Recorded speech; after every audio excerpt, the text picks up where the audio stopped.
প্রতিমাকে ইছামতি ঘাটের দিকে নিয়ে যাওয়া হচ্ছে।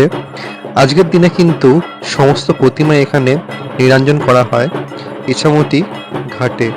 দেখুন, এখানে বিসর্জন দেওয়ার জন্য কিন্তু একটি রেলিং টাইপের করা হয়েছে, অর্থাৎ এই রেলিং থেকে কিন্তু সোজা নৌকাতে প্রতিমা তোলা হচ্ছে।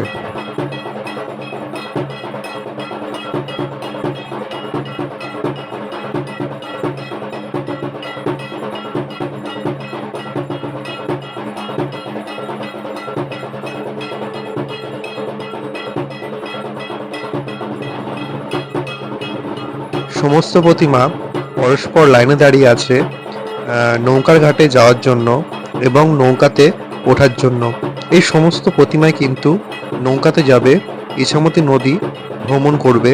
এছাড়া এরপর ভ্রমণের পরে কিন্তু প্রতিমাকে ভাসান দেওয়া হয় ইছামতি নদীর বক্ষে।